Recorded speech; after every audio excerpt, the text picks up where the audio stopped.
Halo, apa kabar? Ketemu lagi sama aku Cinta Delima di channel aku, channelnya Cinta Delima. Informasi dan semuanya deh ya, gosip juga ya. Kali ini aku mau gosip.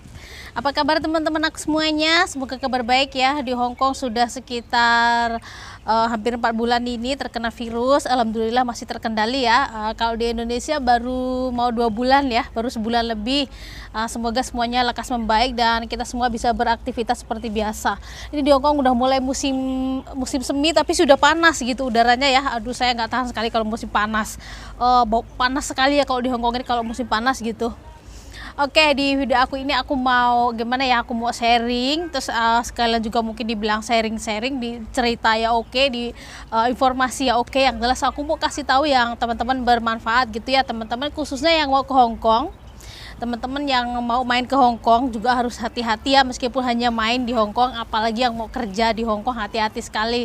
Kali ini aku mau cerita tentang TKI Hong Kong. Itu banyak sekali yang terjaring terjebak mafia di Hong Kong ya.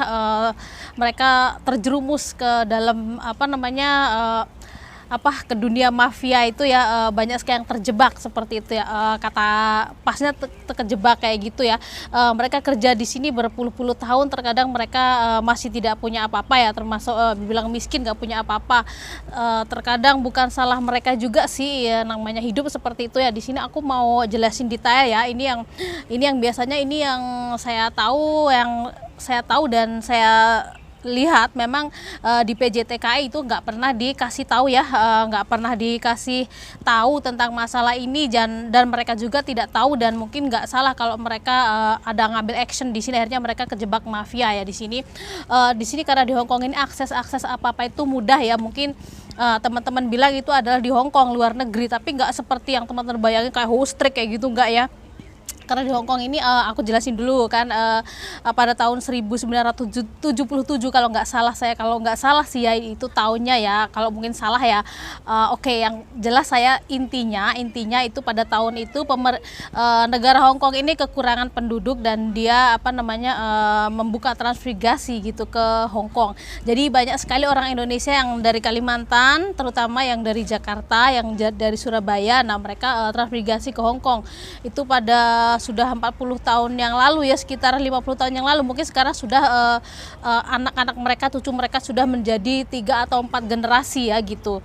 Jadi sudah tidak terlihat wajahnya kalau orang Indonesia, tapi di sini banyak sekali. Makanya di sini banyak sekali akses bisnis-bisnis yang berhubungan langsung dengan orang Indonesia. Jadi kita yang ada di Indonesia, yang ada di Hong Kong, terutama yang kita mungkin TKI yang kita di sini kerja, ataupun yang teman-teman yang sekedar holiday di sini tuh merasakan kenyamanan karena di luar negeri tapi seperti di Indonesia, dekat seperti itu ya. Nah, biasanya karena memang di sini banyak sekali orang-orang Indonesia yang udah berdomisili di Hong Kong, dan dia tuh membuat company ya, misalnya company itu penjualan tiket, agensi, terus restoran-restoran besar, termasuk penginapan-penginapan, terus termasuk yang nggak kalah pentingnya juga, yang penting ini adalah yang sering terjadi ini adalah utang ya, rentenir itu banyak sekali di sini ya.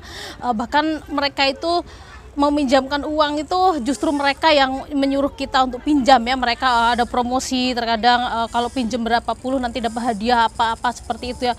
Mereka promosi ya, promosi di mana-mana agar teman-teman Indonesia tuh mau pinjam bank ya. Di sini hati-hati sekali teman-teman juga yang hanya holiday di Hong Kong, hati-hati di Hong Kong ya, jangan sampai tertipu, karena di Hong Kong ini banyak mafia ya, mafia apapun ya, termasuk di bandara itu ada juga mafia banyak ya orang Indonesia. Jadi teman-teman harus tahu gitu ya. Terkadang kasihan sekali buat anak-anak Indonesia yang baru datang ke Hong Kong terus nggak sukses, terus dia nggak begitu tahu, dia pulang ke Indonesia di airport itu ada mafia itu dibujuk, katanya barang kamu kelebihan, kamu bayar segini, dititipin ke sana. Sebenarnya itu kalau kita tahu nggak bayar ya, misalkan aku sama si Ani sama saya, barangnya si Ani sedikit, barang saya bisa aku taruh tempat si Ani, itu sebenarnya gampang sekali. Tapi karena kita nggak tahu, mereka mafia itu seolah mereka itu membantu kita, kita suruh bayar berapa ratus ya, padahal itu kalau kita lihat lebih detail, sebenarnya kita itu sudah gratis itu seperti itu. Pokoknya banyak sekali dan teman-teman harus hati-hati ya. Ini yang aku kasih tahu teman-teman tentang mafia bank ya. Ini bank ini banyak sekali yang di sini yang terkena terjebak ke dalam mafia peminjaman bank, rentenir dan sebagainya ya. Ini pengalaman aku nih, dulu waktu pertama aku ke Hong Kong itu waktu aku libur ya, aku di bus itu ada mbak-mbak cerita ya, teman-teman dari Indo juga bilang katanya aku itu udah menganggap dia seperti saudara aku, kita tuh makan bareng, kita libur bareng segala macam. Saya nggak pernah tahu kalau ternyata kita pinjam uang bank dia menipu aku. Nah dari situ saya sudah langsung telusuri, saya sudah langsung mendeteksi, belajar apa sih sebenarnya masalahnya seperti itu. Akhirnya setelah kemudian hari ternyata bukan hanya sekali itu ya, ternyata banyak kali dan masalahnya juga macam-macam seperti itu ya. Nah di sini banyak sekali yang terjebak seperti itu dan setelah saya pelajari, setelah saya lihat, saya survei langsung itu ternyata di sini adalah masalahnya kita pakai dokumen ya kalau kita pinjam. Nah di sini dari PJTKI atau dari agensi yang tidak terkadang mungkin mereka lupa memberitahu atau sebagainya. Yang jelas mungkin agensi terkadang dikasih tahu, cuma kalau dari Indonesia nggak dikasih tahu ya. Kita harus hati-hati dengan dokumen kita ya, karena kalau kita di luar negeri kita biasa kalau kerja kan kita dokumen kita kan paspor sama visa ya gitu, dokumen kita tuh sama kontrak kerja gitu. Jadi teman-teman itu harus hati-hati sekali dengan namanya paspor ya. Nah di sini biasanya mereka meminjam uang, biasanya mereka pakai paspor ya seperti itu. Contohnya seperti ini.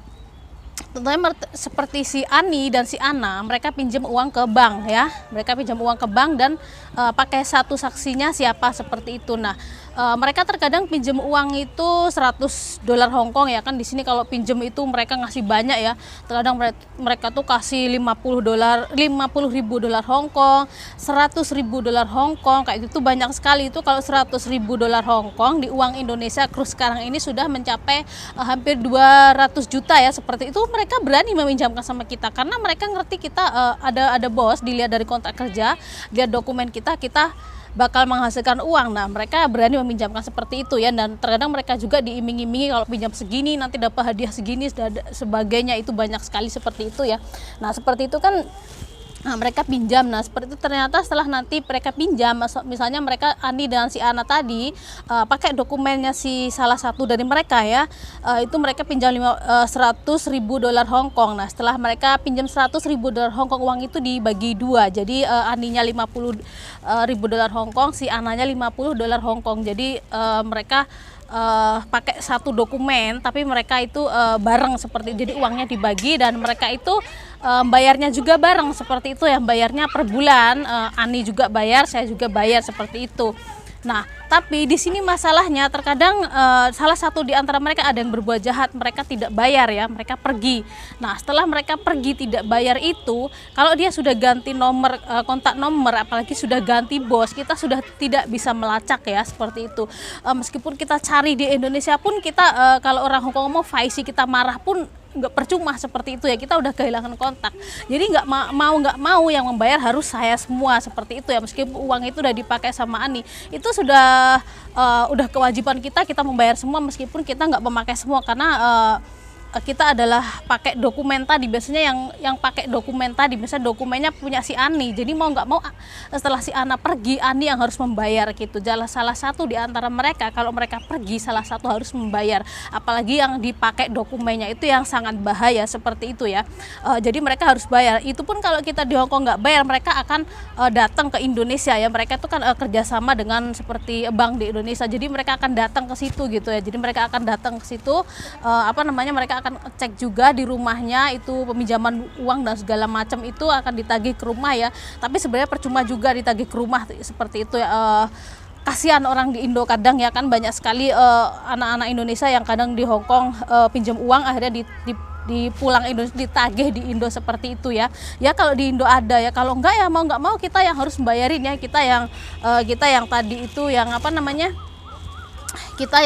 kita udah kita udah pinjem bareng, kita pakai dokumen bareng itu. Jadi salah satu harus bertanggung jawab meskipun dia pakai hanya separuh. Jadi kalau dia udah pergi, kita udah kehilangan kontak, ya sudah seperti itu. Nah, itu masih untung juga dan masih mendingan kalau mereka sama-sama pakai. Nah, yang susahnya yang ada lagi kalau sebagai saksi.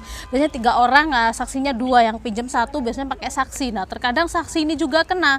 Kalau dua-duanya pergi tidak bayar, mereka juga saksi, dia mencari saksi. Biasanya saksi juga harus bertanggung jawab seperti itu ya. Biasanya saksinya dapat apa sih? Mungkin cuma ditraktir makan 1 piring apa, kita nggak tahu ya gitu. Tapi yang jelas ya seperti itu, teman-teman, itu banyak sekali yang terjebak dalam mafia utang bank di Hong Kong ini, banyak sekali ya, karena mereka pikir di Hong Kong ini kan gimana ya, kita bebas sekali ya, kita tuh libur seminggu sekali kita libur ya, seminggu sekali kita libur, terus habis itu kita juga perlu makan, kita perlu transportasi seperti yang video aku yang dulu yang aku udah jelasin, gaji kita berapa dan makanya segala macam berapa, itu kan banyak sekali lah. Terus habis itu kita kan kita kurang, dan kita tuh terkadang nabungnya susah ya. Terkadang mereka lebih baik mereka pinjem bank, kalau dengan pinjem bank mau nggak mau dia harus bayar, jadi mau nggak mau uang itu utuh seperti itu. Jadi mereka kadang ngambil jalan pintasnya seperti itu banyak sekali ya. Jadi terkadang aku lihat teman-teman aku tuh banyak sekali di Hong Kong ya, mereka itu mereka banyak sekali yang terjebak mafia ya, meskipun mafia bank itu mereka tuh terkadang biasanya dari finance ya, terkadang mereka tuh udah puluhan tahun di Hong Kong tapi mereka tuh nggak dapat apa-apa. Terkadang ya seperti itu tadi, dia terjebak sama temennya dan dia sendiri kurang berpikir secara berpikirnya dia kurang panjang ya. Jadi ibarat kata mereka itu dia itu percaya, hanya bermodalkan percaya sama teman ya. Biasa kan kalau di Hong Kong kadang sama-sama TKI dari Indonesia, apalagi tetangga, ketemu bareng, makan bareng, liburan bareng tuh biasa seperti saudara. Tapi ya itu tadi, kalau masalah uang sebenarnya nggak ada yang bisa bukan saudara lagi ya kalau masalah uang seperti itu. Di sini bukan aku membuka aibnya ya, yang jelas sekitaran 50% dari mereka melakukan seperti itu ya, TKI di Hong Kong. Yang mungkin kecilnya 30% lah, seperti kalau saya belum pernah ya, alhamdulillah gitu, karena saya memang nggak punya tanggungan ya, seperti itu. Nah itu kadang saya kasihan sekali dengan mereka yang dengan yang dapat tanggungan tadi, yang biasanya yang salah satu di antara mereka pergi itu ada sampai berapa ratus juta. Teman aku ada yang sampai 100 juta juga, dia harus bayar sendiri sampai bank 2 ya, dia harus membayari bank 2 seperti. Jadi gaji dia itu kayak habis, seperti kadang dia sampai nangis seperti. Tapi kita sendiri ya nggak bisa bantu karena itu memang udah menjadi keputusan mereka ya, itu ada konsekuensi mereka berani seperti itu. Jadi di Hong Kong ini banyak sekali yang udah kerja berpuluh-puluh tahun nggak dapat apa-apa seperti itu ya. Yang paling parah tadi yang jadi saksi itu tadi, kalau dua-duanya pergi, kalau dia harus dimintain ya paling nggak itu ya ribet juga gitu. Jadi itu tadi teman-teman, saya kasih tahu harus paspor itu jangan boleh dipinjem sama temen ya. Itu biasanya teman-teman anak lama-lama di Hong Kong. Kita anak yang lama-lama seperti aku ini termasuk anak lama ya. Aku udah lama lah, udah 16 tahun di Hong Kong tuh udah lama, udah ngerti sebelumnya Hong Kong, udah bla bla segala macam itu. Terkadang mereka itu aku sih ngomongnya gimana sih, terkadang mereka tuh kayak nggak punya hati ya, mereka tuh egois kayak gitu ya. Mereka tuh kan karena mereka udah ngerti kehidupan Hong Kong tuh seperti apa, mereka kayak mau menang sendiri, mereka tuh nggak peduli orang itu seperti apa, seperti itu ya. Mereka hanya menguntungkan diri sendiri seperti itu ya. Mereka kadang ini aku kasih tahu, biasanya anak-anak lama yang suka main uang seperti itu, dia akan ngincarnya anak-anak baru yang baru datang dari Indo, yang polos, yang masih culun-culun. Biasanya mereka saya lihat sih ini, setelah aku lihat mereka itu rata-rata deketin anak-anak yang baru datang dari Indo, dari PT yang belum punya uang, yang baru kerja baru 1 bulan 2 bulan, yang belum punya uang, belum punya makanan. Rata-rata mereka dideketin ya, dikasih duit lah, dikasih jajan lah, dibawa makan kemana. Nah seperti itu. Nah nanti lama-lama kadang karena terlalu baik orang Indonesia itu kan punya biasanya itu punya rikuh kayak gitu ya, nggak enakan gitu ya. Jadi mereka itu kadang nanti contohnya aku pinjam paspor kamu ya, aku buat pinjem bank sebentar aja begini ya, seperti itu banyak sekali. Jadi teman-teman kalau dari PJTKI-nya nggak dikasih tahu, hati-hati dengan paspor. Jangan sampai paspor kita tuh dipegang orang, apa takutnya untuk pinjem bank seperti ini ya. Kalau di Hongkong itu kan paspor sama ID, itu juga sama kontrak kerja, teman-teman harus hati-hati. Itu jangan sampai dipindah tangankan.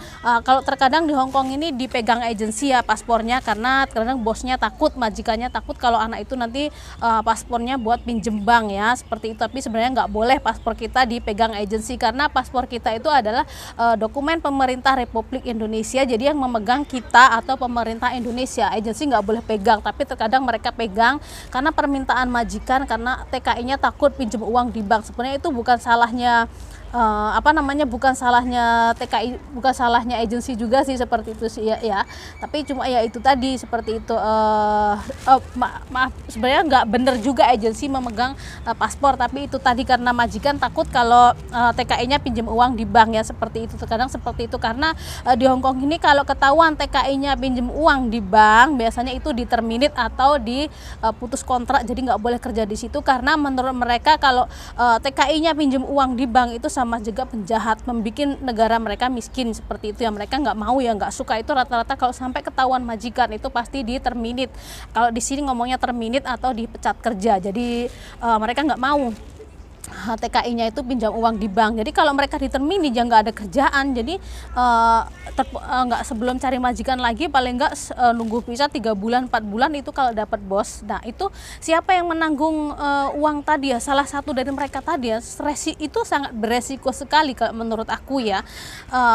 Dan namanya uang itu kan enak ya, seperti air. Jadi terkadang kita ya waktu mau pinjam itu terkadang kita ya seperti orang mau pinjam, mengemis, kita pengen pinjam, tapi setelah kita pinjam ternyata kita nggak mau mulangin, uang itu habis. Itu kan banyak sekali, udah nggak bisa udah banyak sekali contohnya. Nah, seperti itu. Jadi teman-teman itu yang biasa yang mau ke Hong Kong, hati-hati, apalagi anak baru-baru, jangan sungkan-sungkan untuk menolak kalau dipinjam paspornya ya, karena itu akan merugikan kita sendiri. Terkadang kasihan orang Indonesia kalau kita harus dimanfaatkan sama orang, dan kalau kita harus rugi kerja bertahun-tahun untuk membayar utangnya orang, sementara di Indonesia keluarga kita menunggu. Jadi kita harus pikir baik-baik ya. Jadi kita harus berani berkata tidak ya. Seperti saya dulu sama-sama di training center.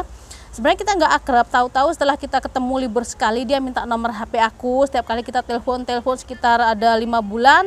Nggak lama setelah itu dia bilang, aku boleh nggak pinjem paspor kamu, tak bikin pinjem uang sedikit kok, cuma 50.000 dolar Hong Kong. Nanti berapa bulan kemudian aku pulangin, aku lah bikin rumah. Aku takut sekali ya. Pokoknya saya nggak ingin seperti itu. Jadi saya bilang nggak. Meskipun dia teman saya nggak mau paspor saya dipinjam orang, apalagi buat pinjam uang. Setelah itu dia langsung pergi, langsung pergi sampai sampai 16 tahun saya di Hong Kong, tidak pernah nyari saya lagi. Nah, saya tahu karena dia tidak bisa manfaatin saya, dan saya tidak mau dimanfaatin orang atau memanfaatkan orang lain ya.